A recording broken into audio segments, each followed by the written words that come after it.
ሙስሊም ማለት ኢስላም ማለት ሰላም ማለት ነው። ያው ትርጉም ስለሚሰጡ የትርጉም ትክክል አይደለም። አንተ አሁንም እንትን ያልክ ነው አይደለም? ኢስላም ማለት ሰላም ማለት አይደለም። ሽርክ ከሰራ ክህደት ተሰራ ተመለስ ትባላለህ። እምቢ ካልክ ትቀነጠሳለህ ማለት ነው። አላህ ሱብሓነሁ ወተዓላ እንደዛ ነው ያስቀመጠው። የፈሩት ይደርሳል፣ የጠሉት ይወርሳል ይባላል። እነሆ በተደጋጋሚ ዋብዮቹ የሱፊዎችን ወይንም ደግሞ የአባሾችን መስጊድ እየነጠቁ እንደነበረ ቀጣይ የኛም ቤተክርስቲያንም ክሌም እንደሚያደርጉ በተደጋጋሚ ስናሳውቃችሁ ቆይተናል። እነሆ ያልነው ደርሶ አሁን ታላቅ ቤተክርስቲያን በዩኔስኮ የተመዘገበን ዋብዮቹ ቤተክርስቲያኑ ወደ መስጊድ ለመቀየር ጠንክረው እየሰሩ ይገኛል። በቅድሚያ ግን ይህን ቪዲዮ ለማስታወስ አዳም ሙስሊም ማለት ኢስላም ማለት ሰላም ማለት ነው። ያው ትርጉም ስለሚሰጡ የትርጉም ትክክል አይደለም። አንተ አሁንም እንትን ያልክ ነው አይደለም? ኢስላም ማለት ሰላም ማለት አይደለም። ሽርክ ከሰራ ክህደት ተሰራ ተመለስ ትባላለህ። እምቢ ካልክ ትቀነጠሳለህ ማለት ነው። አላህ ሱብሓነሁ ወተዓላ እንደዛ ነው ያስቀመጠው። ነቢያችን ሰለላሁ ዐለይሂ ወሰለም በሐዲሳቸው ላይ መን በደለ ዲነሁ ፈቅቱሁ ለምሳሌ ወይም ደግሞ የሙስሊሙን አንድን ለመበታተን የሚሯሯጥንም የሙስሊም መሪ ኖሯቸው በዛ መሪ ስር የተጓዙ ያለውን እምቢ ካለ ማሰር መግደል ብላ የሚፈቀድበት ሁኔታ አለ። ለምን? ሙስሊሞችን ለአደጋ የሚያጋልጥ ስለሆነ። አይዋደ ሰላም ማለት እዚህ ጋር አንተም በሃይማኖት እኔ አልነካሁክም እና ለድንጋይ ልስገድ ሲል አዛን ጊዜ ሰላም አይደለም። ይሄ ምክንያቱም ሰላም ተብሎ ሲገለጽ ያ ስለሆነ አንተን የሚሰድብህ እንዳውም ሰብሮ አላህ ለፈው ነው ያለው። እንዳውም አንተን የሚሰድብህ አንተን ድንበር የሚያልፍብህ ሐታ ሰው የሚገልብህን ወኢን ተዕፉ ይላል አላህ ይቅር ብትልሃል ያንተን ጉዳይ የዲን ጉዳይ ግን ይቅር ትላለም። ቃቲሉ ሐታ ላ ተኩነ ፊትነቱን ወየኩነ ዲኑ ኩሉሁ ሊላህ ይላል። እንዳውም አየው እዚህ ጋር ያንተን ጉዳይ አውፍ ቤተሰብን ገደለብህ አውፍ በለው ይልሃል። አውፍ ብትል የበለጠ ነው ይልሃል አላህ። ቤተሰብ ገድሎብሃል እኮ አውፍ በለው ብትል የበለጠ ነው ይልሃል። ግን ክህደት መስራት ምን አለ? ቃቲሉ አለ ተጋደሉ ሐታ ላ ተኩነ ፊትነቱን ሽርክ ማለት ነው። ሽርክ የሚባል በአላህ ላይ ማጋራት የሚባል አንይ ዳንዬ ጥሩ ሲናው የቡራክሳ እያለ የሚያመልክ እንዳለ እስኪጠፋ ድረስ ወየኩነ ዲኑ ኩሉሁ ሊላህ ሃይማኖት የተባለ በአጠቃላይ ለአላህ ብቻ እስከሆነ ድረስ ተዋጋ ብሎ የሙስሊም መሪዎች ላይ አላህ ትእዛዝ ያስቀምጣል።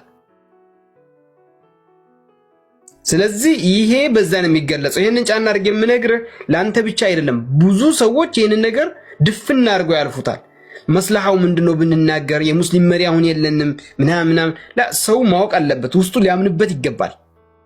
አሁን በነገራችን ማለት ጂሃድ በኢስላም መሪ ተደርጎ ጂሃድ ቢነሳ ከ195% በሚባልበት ደረጃ ሙስሊሙ ራሱ በዘር ይፋጫታል። እስቲ እንደው እውነቱን ስንነጋገር አሁን እንበለውና ሳውዲ እሷ እንግዲህ አሁን በኢስላም አመራር ላይ የምትሄደው በዓለም ደረጃ በኢስላም ላይ የምትገለጸው እሷ ናት። በተውሂድም ያለ ሽርክ የሌለባት ዛሂር የሆነ እሷ ናት።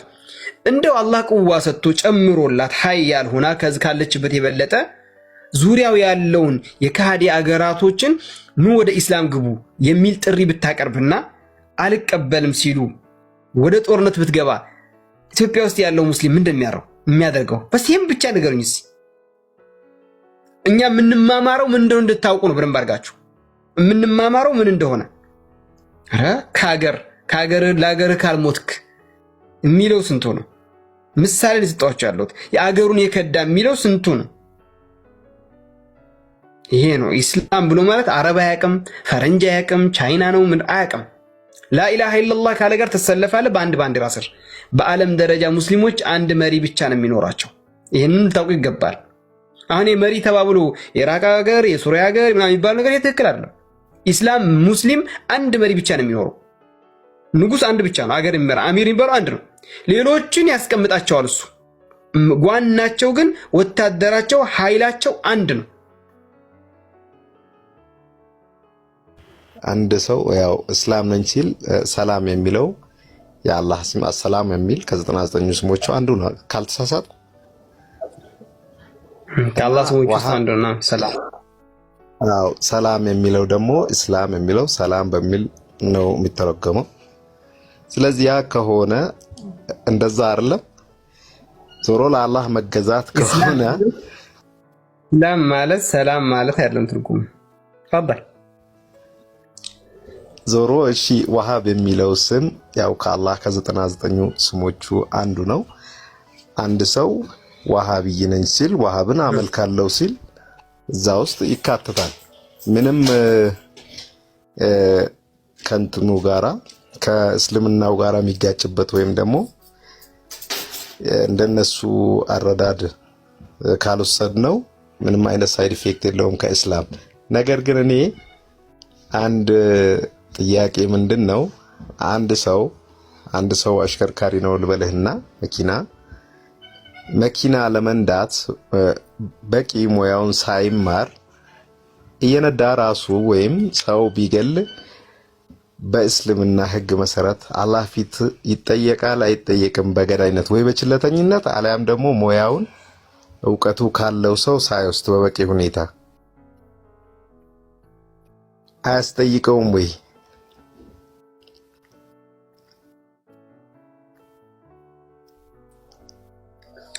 መርሐባ ባረከላሁ ፊክ። ከዛ በፊት ግን ወሃብ የሚለው ጉዳይ ላይ አንደኛ አላህ ሱብሓነሁ ወተዓላ ኢስላም የሚለው ሰላም ወደሚለው ሰላም የሚለው የአላህ ሱብሓነሁ ወተዓላ ስም ጋር እንትን የሚል አይደለም። ምክንያቱም ኢስላም ማለት አልኢስቲስላሙ ሊላሂ ቢተውሂድ ለአላህ እጅ እግር መስጠት እንደማለት ነው። ኢስላም ብሎ ማለት ለአላህ ፍጹም ታዛዥነት ፍጹም እጅ እግር መስጠትና አልኢስቲስላሙ ሊላሂ ቢተውሂድ ወልኢንቂያዱ ለሁ ቢጣዓ ወልበራአቱ ሚነ ሽርክ ወአህሊሂ ማለት ነው። ኢስላም ብሎ ማለት ይሄ ነው። ካልበለዚያማ ሰላም ማለት በሰላም ለመጣ ኢስላም በሰላም ያስተናግዳል። እምቢ ብሎ ለመጣው ደግሞ እስልምና ዋጋ ይሰጣል፣ ያስከፍለዋል ዋጋ። ልክ አላህ በቁርአን ላይ እንዳለው ወለዚነ ኢዛ አሳበሁሙል በግዩ ሁም የንተሲሩን፣ እነዛ በደል ሲመጣባቸው የሚመክቱ ናቸው ያለው እንጂ በለኝ በቃ እኔ ሙስሊም ሰላም ነኝ እና እያለ የሚድላ አይደለም። ኢስላም እንደዛ አይደለም። ኢስላም ሮሮ የሚሸከም አይደለም። ኢስላም እንዳውም ሌላን ዘካ ምንድነው ጂዚያ በግድ ክፈል ብሎ ጎሮሮን የሚይዘው ነው። ሐታ ይዕጡል ጂዚየተ አን የዲ ወሁም ሳጊሩን ያለው አላህ የላ በእጅ አዙር እንዳውም ሳትከፍል በአላህ ምድር ላይ አትኖርም ትከፍላለህ ጂዚያ ብሎ እጅ አዙሮ የሚያስቀምጥ ነው። የእስላም መሪ ጠንካራ ያ በአላህ መመሪያ የሚመራ መሪ ሲኖር ማለት ነው። ስለዚህ ሮሮ ይሄን ማድረግ እኮ ለሰላም ከመታገል ሰላምን ከማስጠጋ ነው። ራሱ ሰላም ነኝ የሚል አካል ጠቅላላ ለሰላም የሚያስፈልገውን ነገር ዋጋም ከፍሎ አስከፍሎም ሰላምን ማረጋገጥ ከሚለው ጋራ ምንም ጦርነት መዋጋት ሰላምን ከማደፍረስ አይደለም፣ ሰላምን ለማስጠበቅ ስለሆነ አሁንም ያው ሰላም የሚለውን አያናጋም ማለት ነው። ሌላው ምንድነው እኔ ቅድም የጠየቅኩህ ያ ሾፌር ነኝ ብሎ ወይ ደግሞ ያለ ችሎታው መልስልህ ይሄንኛው ልጨርስ ካይር መርሐባ እሱን መልስልህ። ወላኪን እዚህ ጋር ብዙ ሰዎች የተሳሳተ ትርጉም ስለሚሰጡ ሙስሊም ማለት ኢስላም ማለት ሰላም ማለት ነው ያው ትርጉም ስለሚሰጡ የትርጉም ትክክል አይደለም። አንተ አሁንም እንትን ያልክ ነው አይደለም። ኢስላም ማለት ሰላም ማለት አይደለም። ትርጉሙ እንደዛ አይደለም። አስለም ኢስላም ብሎ ማለት አልሙስተስሊሙ ሊላሂ ቢተውሂድ ነው። ለአላህ ነው እጅ እግር የሚሰጠው። ወልኢንቂያዱ ለሁ ቢጣዓ ነው። አላህ በመታዘዝ የሚጎተት ማለት ነው። ወልበራአቱ ሚነ ሽርክ ወአህሊሂ እንጂ ኢስላም ማለት ሰላም የሚል መመሪያ የሚሰጥ አይደለም። ነዓም ሚን ضمن ከጥቅል ውስጥ የሚካተት ነው። በሰላም የሚመጣን በሰላም የሚሄድን ሰላም የሚመጣ ይባል በአንተ ጉዳይ አይደለም፣ በዲን ጉዳይ ሰላም የሚመጣ ነው። በዲን ጉዳይ ላይ ሰላምን የሚተላለፍ ከሆነ አንተን አይነካም። ሽርክ የሚሰራ ከሆነ ሰላም የለም ከዛ ጋር ሙስሊም መሪ ካለ ማለት ነው። አየው አይደለም አንተ ሰላም ብለን የምንወስደው አንሳተኛ የሰው ልጅን እስካልነካ ነው ወይም ሰው ላይ ድንበር እስካላለፈ ነው። አላህ ላይ ድንበር ካለፈም ሰላም የለም። ያ ሰው ከማን ጋር? ከአማኞች ጋር ወይም ደግሞ ከሙስሊም መሪ በቁርአንና በሐዲስ የሚመራ ጉልበት። የፈሩት ይደርሳል የጠሉት ይወርሳል ይባላል። እነሆ በተደጋጋሚ ዋብዮቹ የሱፊዎችን ወይም ደግሞ የአባሾችን መስጊድ እየነጠቁ እንደነበረ ቀጣይ የኛም ቤተክርስቲያንም ክሌም እንደሚያደርጉ በተደጋጋሚ ስናሳውቃችሁ ቆይተናል። እነሆ ያልነው ደርሶ አሁን ታላቅ ቤተክርስቲያን በዩኔስኮ የተመዘገበን ዋብዮቹ ቤተክርስቲያኑ ወደ መስጊድ ለመቀየር ጠንክረው እየሰሩ ይገኛል። በቅድሚያ ግን ይህን ቪዲዮ ለማስታወስ ያህል አዳምጡት። ምን አላቸው መሰላችሁ? ለምን ይደበድባሉ? መሻይኾቻችን ለምን ያሰቃያሉ? መስጊዳችንን ለምን ይወራሉ? ለምን ያስወጡናል ካላችሁ ምን አላቸው? አዩሃ ሙስሊሙን ይላቸዋል። ሙስሊሞች የሚለው አዩሃ ወሃቢዩን ማለት ነው። ላ የንፈዑ ኢስላሙኩም ኢላ ኢዛ አዕለንቱሙል ሐርበ ሸዕዋአ አላ ሃዚሂ ጡሩቅ ይላል። በእነዚህ በሱፊያዎች ላይ በጣም ኃይለኛ የሆነ ጦርነት እስካልከፈታችሁ ድረስ እስልምናው አይጠቅምም። ወቀቦይቱም አለይሃ ኢንሻአላህ ይሄ ነው የሚነገረው። እኔ ትናንትም ተናግሬያለሁ። ዛሬም እንደ ቅቤ ስናለባብስ ይኸው ተቋሙን እስከ መወረስ ደረሰ። ምኑም ይሄ ነው፣ የመጣችሁበትም ይሄ ነው፣ የምንነጋገረውም ዛሬም ነገም ይሄ ነው። ያስበቁን አንገታቸውን ደፍተው ዋህብያ አትበሉ ሲሉ የነበሩ ሰዎች ናቸው። አሁንም ይሄን እናስቀጥላለን ወይስ አናስቀጥልም ነው? አናስቀጥልም። ሱፍያ ከነቃ ንቃ። እኛ ውስጥ የሚኖር አንገቱን ደፍቶ ባካችሁ ተዋታንሱ ሙስሊሙ እንዲለው የሚሉ ሰዎች ናቸው። ያስገደሉንም ከመስጊድ ያስወረዱ። ስለዚህ የሚለው እንግዲህ አይደለም የዋህብያን ነው ያቀረብኩት። ምን አለ መሰላችሁ? አዩሃል ሙስሊሙን ላ የንፈዑ ኢስላሙኩም ኢላ ኢዛ አለምቱሙል ሐርበ ሸዋአ አላ ሀዲሂ ጡሩቅ ወቀضይቱም ዐለይሃ ፈአኽረጅቱሙሃ ሚን በይኒ ጁኑቢኩም ወሚን ቁሉቢኩም ወመጃሊሲኩም ወመጃሚዒኩም ወመሳጅዲኩም ወዘዋያኩም። ይሄ መሰማት የለበትም። ለምን ይጠሉናል ካላችሁ ከቀልባችሁ ውስጥ አንቀራችሁ ክፏቸው ብሏል። ከመስጊዳችሁም አስወጧቸው፣ ከዛውያውም ይምጡ። ሐሪቡሃ ተዋጓቸው፣ ቀብለ አንቱ ሐሪቡል የሁድ ፈኢነሃ ሩሑል የሁድ ወልመጅሙስ አለ። ያው የመጁሳው የይሁዳው ይቀጥላል። መጀመሪያ ግን ማን ነው ተዋጉ የሚለው? ሱፊያው። እንግዲህ እንደሰማችሁት የሱፊው ኡስታዝ ሲናገሩ ዋብያዎች መስጊዳቸውን እየነጠቋቸውና እያስወጣቸው እንደሆነ እየተዋጓቸውም እንደሆነ ቀጣይ ደግሞ አይሁዶችና ክርስቲያኖችን እንደሚዋጉ የሚናገሩ ኪታቦቻቸውን እያስተዋወቁ ነበረ። እናም ንቁ ሱፊዎችን እያሉ ነበረ። እኛም በተደጋጋሚ ክርስቲያኖች አይቀርላችሁም፣ ቅድሚያ ውስጥ ያለውን ካጠራችሁ በኋላ ቀጣይ ክርስቲያኖችና አይሁዶችን ተዋጉ ነው የሚለው አስተምሮታቸው። ቤተክርስቲያናችሁን ይነጥቋችኋል የሚል ጠቁመናችሁ ነበረ። እነሆ ከወደ ሐረር በጀጎል ግንብ ውስጥ የሚገኘው ታላቁ የመድኃኔዓለም ቤተክርስቲያንን ዋብያዎቹ ክሌም እያደረጉ ነው። ታሪክ ይጽፋሉ፣ ታሪክ ይፈጥራሉ በራሳቸው። ከዛ በኋላ ያ ቤተክርስቲያን በአፄ ምኒልክ ጊዜ አስቀድሞ መስጊድ ነበረ፣ አፄ ምኒልክ ወስዶብን ነው የሚል ተረት ተረት ለልጆቻቸው ይነግሩ ያሳደጉና አሁን እነሆ አቅም ሲያገኙ ቤተክርስቲያኑ ወደ መስጊድ መቀየር አለበት እያሉ ነው ክርስቲያኖች። ቤተክርስቲያኑ እንግዲህ ታላቅ ቅርስ ተብሎ በዩኔስኮ የተመዘገበ ነው። ግን ክርስቲያኖቹን እዛ አካባቢ ያሉትን አጽድተዋቸዋል። አሁን ክርስቲያኖቹን አጽድተዋል። ቤተክርስቲያኑ ደግሞ ወደ መስጊድ መቀየር አለበት እያሉ ከፍተኛ ንቅናቄ እያካሄዱ ይገኛል። አባቶች ምን እያሉ ነው? እኛስ ምን እየሰራን ነው? ይህ መረጃ ለማንኛውም ሼር አድርጉት።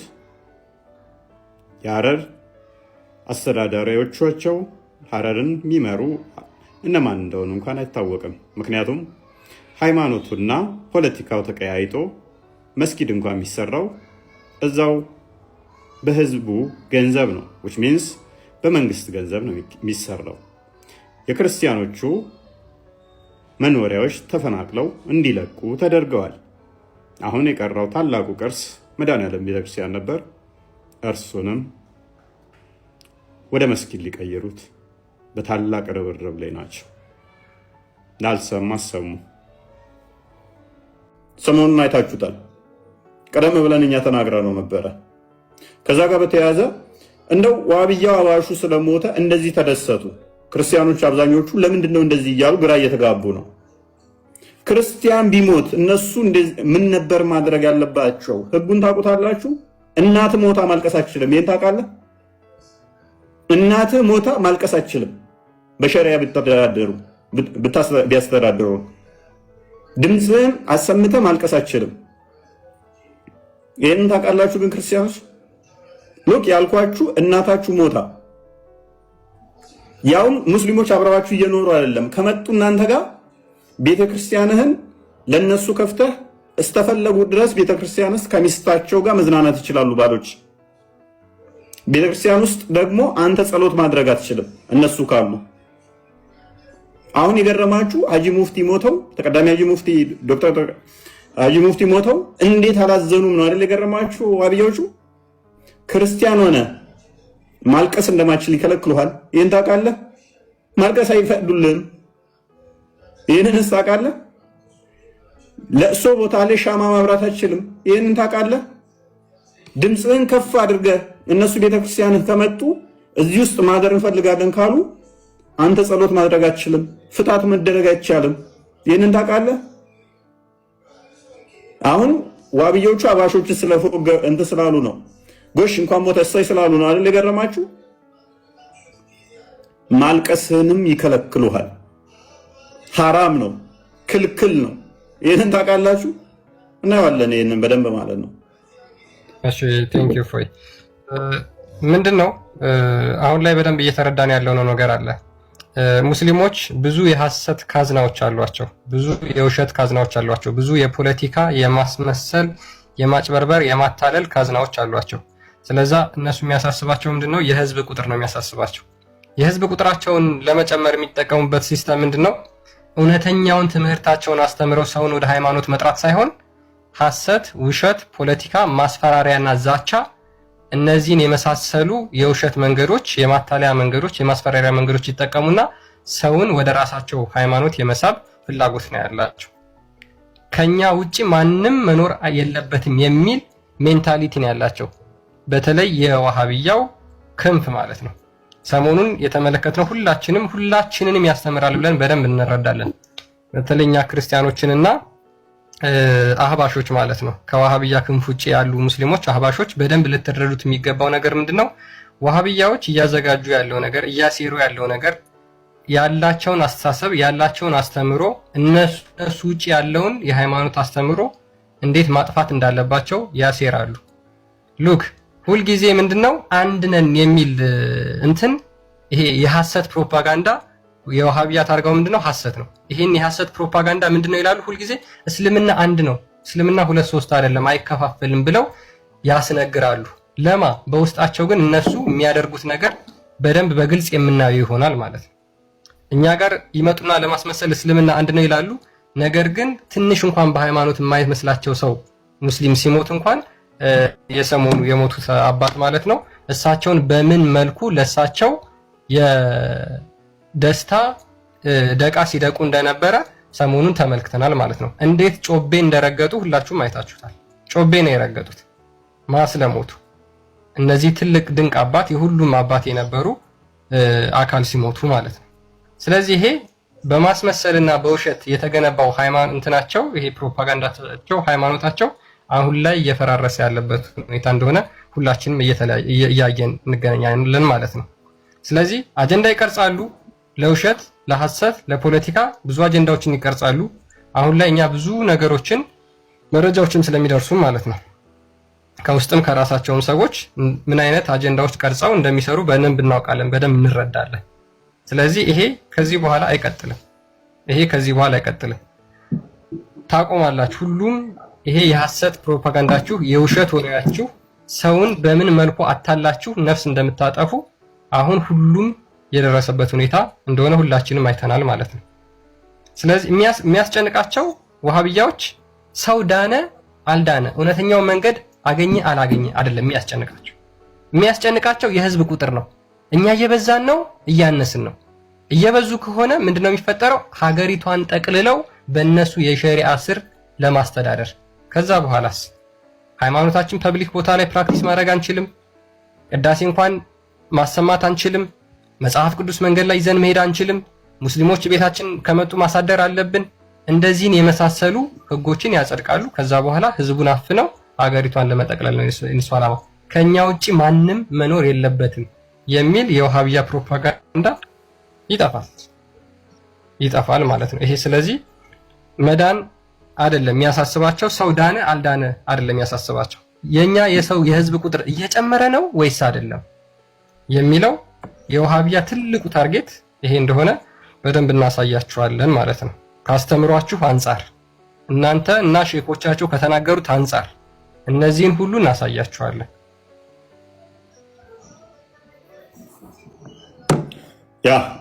እያንዳንዳቸው ሜቢ መረጃዎች የተወሰነ ክርስቲያን አዘጋጅልን የተናገሯቸውን፣ ከዛ በኋላ ደግሞ የጽሁፍ ያስተምሮቱን እሱን ደግሞ እየገለጥን እንሄድበታለን። ከክርስትናው አንጻር አብዛኛው ክርስቲያኑ አያውቀውም። ስንናገር ጥላቻ ይመስላችኋል። ማልቀስ እናቴ ሞታ የሚከለክለኛ ሃይማኖት ሉክ ማልቀስ ባይዘው መጽሐፍ ቅዱስ ላይ መጽሐፈ ሲራክ ላይ አልቅስ ለሞተ ዘመድህ ይላል። ሐዘንህን አውጣ እርምህን አውጣ ይላል። እናትህ ሞታ አባትህ ሞቶ የሞተ ቀብር ላይ ስትሄድ አታልቅስ ብሎ የሚከለክል ከሆነ ምን ያህል ከባድ እንደሆነ ማሰብ ነው። እንዳታለቅስ ብሎ የሚያስገድድህ ከሆነ ትረብሸኛለህ፣ ድምፅን አታሰማ ብሎ የሚከለክልህ ደግሞ ቤት መጥቼ የፈለግኩትን ማድረግ እችላለሁ አንተ አልጋህን ለእኔ መልቀቅ አለብህ ብሎ የሚልህ ከሆነ ይህ ከባድ ነው። እንደዚህ አይነት ስርዓት ያለበት እንደዚህ አይነት ኦኬ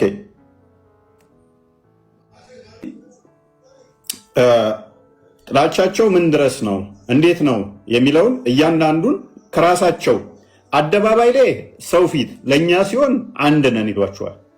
ሄዳችሁ ዳጊል የትኛው ሙስሊም ነበርክ? ሙስሊም በነበርክበት ጊዜ ላይ የትኛው ሙስሊም ነህ? ታውቀዋለህ? ሙስሊም ነኝ ብቻ እንጂ ያው እንደዚህ አይነት እኔ ሙስሊም ብቻ ነኝ እንጂ እንደዚህ አይነት ጥያቄ አልጠየኩም። ለምሳሌ ቁርአን ላይ እነሱን የሚያስከፋ ጥያቄ አትጠይቁ ተብሏል አይደል? ስለዚህ እኔ አልጠየኩትም፣ እነሱም ደግሞ አልነገሩኝም። ያው ሙስሊም ነኝ እንጂ ያ ሙስሊም ነኝ በቃ ዝም ብሎ እንጂ ያው ማንም ሰው እንደዚህ አሁን ሰላምቴን ቢጠይቅ ዋህያ ይሁን አባሽ ይሁን እነሱ የራሱ አያውቁም። ስለዚህ አምላካቸውን ራሱ አያውቁትም። ሉክ እምነታቸውን ራሱ አያውቁትም። አሁን ለምሳሌ ስመ ክርስትና ውስጥ ፕሮቴስታንት አለ፣ ኦርቶዶክስ አለ፣ ካቶሊክ አለ። በፕሮቴስታንት ውስጥ ደግሞ የራሱ ሴክት አለው፣ ዲኖሚኔሽኖች አሉ። ሙስሊም ነኝ በቃ ዝም ብሎ እንደ በግ መነዳት ማለት ነው። ከዛ ይመጡና አንድ ነው እስላም ይሏቸዋል። የአንደኛው አላህ እግር እጅ ባት ምናምን የተገጣጠመለት ነው፣ የአንደኛው ደግሞ የሌለው ነው። የአንደኛው ከአርሽ በላይ ያለ ነው፣ የአንደኛው ከአርሽ በላይ አይደለም።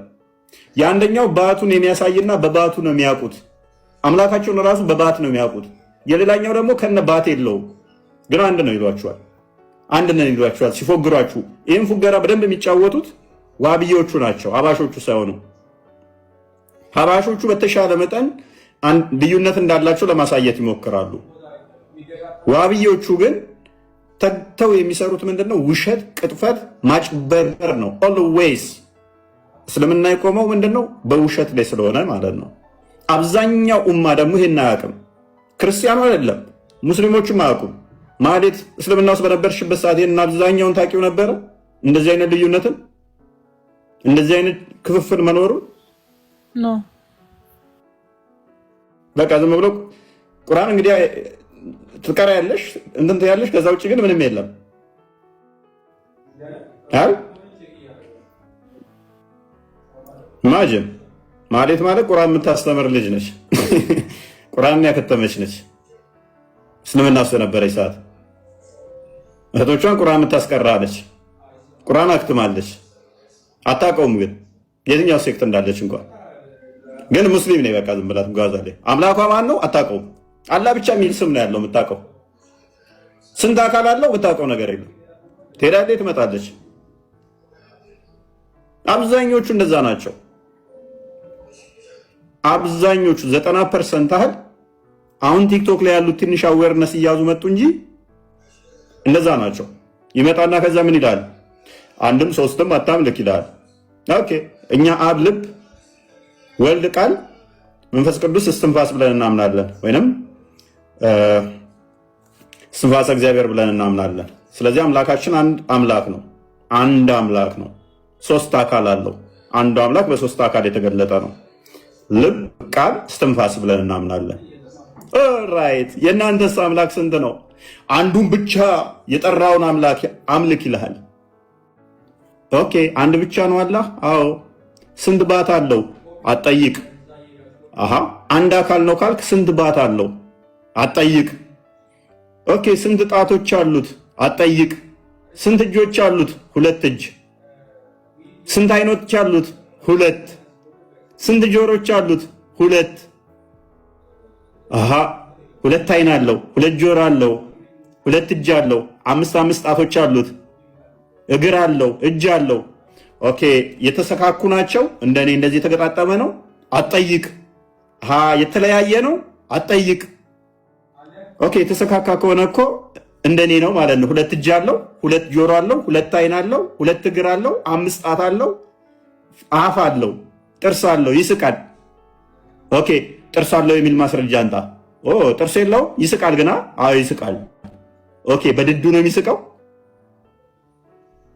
ኦኬ አንድ ነው ስትል እንደኔ የተገጣጠመ ዋን ፖይንት ላይ የተያያዘ ከሆነ ራይት ዩ አር አንተ እንደምትለው እንደኔ ነው። አይ እንደዛ የተገጣጠመ አይደለም የተነጣጠለ ነው የምትለኝ ከሆነ ደግሞ እንዴት አንድ ትለዋለህ? አንድ አካል አይደለም አላህ ያለው። እጅ የሚባል ሁለት አካል አለው። እግር የሚባል ሁለት አካል አለው። አይን የሚባል ሁለት አካል አለው። ጆሮ የሚባል ሁለት አካል አለው። የኛ አምላክ የቦዲ ፓርቶች የፓርቶች ስብስብ ጥርቅም ወይንም ደግሞ የነኛ ድምር ውጤት አይደለም። አምላካችን የአካላት ድምር ውጤት አይደለም። አይን የምትባል እዚች ጋር እንደዚህ እንደተገጠመችልን አላህ ላይ የተገጠመችለት በሷ ብቻ የሚያይ የነሱ አይኑ ፋንክሽኑ ምንድነው? እሱ ለማያ ብቻ መጠቀም፣ እግሩ ለመሄጃ ብቻ መጠቀም። እንደዛ አይነት አምላክ አናመልክም እኛ። እንኳን ለአምላክ ለመላእክት እንኳን ሕዝቅኤል ምዕራፍ 1 ላይ ሰውነታቸው ሙሉ ክንፋቸው ሙሉ አይን ነው ይላል። which is አይኑ አላህ ፊቱ ላይ ከሆነ ጀርባው አያይም ማለት ነው። ጉድለት ያለበት ነው። ከሁለቱ አይን እነዚህ ከሆኑ ጀርባው አያይም ማለት ነው። አምላካችን በሙላት ያያል። የአሕዛብ አማልክት ጣዖታት ናቸው። እጅ አላቸው አይዳስሱም፣ አይን አላቸው አያዩም፣ እግር አላቸው አይሄዱም። አላህ እግሩ አካላት ካለው እግሩ መሄጃ ነው ማለት ነው። አይኑ ማያ ነው ማለት ነው። ጆሮ መስሚያ ነው ማለት ነው። ጆሮ አያይም፣ ጆሮ አይሄድም። ያ ማለት ከኔ ጋር ተመሳሰለ። እግሬ ለመሄጃነት ነው እንጂ የሚጠቅመው ለማያነት አይደለም። እግሬ የሚጠቅመው ያላህም እንደዛው ነው ማለት ነው። አትሊስት አይመሳሰሉም ብትሉም በቁጥር ተመሳሰለ ከኔ ጋር። ስለዚህ ይሄ ፍጡር ነው። የአካላት ብዛት ድምር ነው አላህን አንድ ያላችሁት። እኛ አንድ ስንባል ከሌላው ለመነጠል ነው፣ ከብዛቶች ለመነጠል ነው፣ ብዙ ስለሆኑ ማለት ነው። ስለዚህ አምላካችሁ ራሱ ኮምፓውንድ ነው፣ ሲምፕል አይደለም። ዲቫይን ሲምፕልሲቲን አትቀበሉም፣ ምክንያቱም ቦዲ ፓርቶችን ስለምታጸድቁ። እኛ አምላካችን መንፈስ ነው። መሄድ፣ መምጣት፣ መቀመጥ፣ መቆም አይነገርለትም። ለምን? በሁሉ የሞላ በሁሉ ስንል አሁንም ግድበት አለው። ቦታን እየጠቆምን ስለሆነ ከፕሌስ እና ስፔስ ውጭም ያለ ነው። ያለ ታይም እና ያለ ቦታ ያለ ስፔስ ያለ ነው። ይሄንን ድምር የሚያመልክና ይሄ የለውም ብሎ የሚያመልክ አንድ ነው ትላላችሁ? እስከ መቼ ነው የምዋሹት? እስከ መቼ ነው አንድ ነን እያላችሁ ህዝቡን የምታታልሉት? እስከ መቼ ድራማስ ትሰሩበታላችሁ?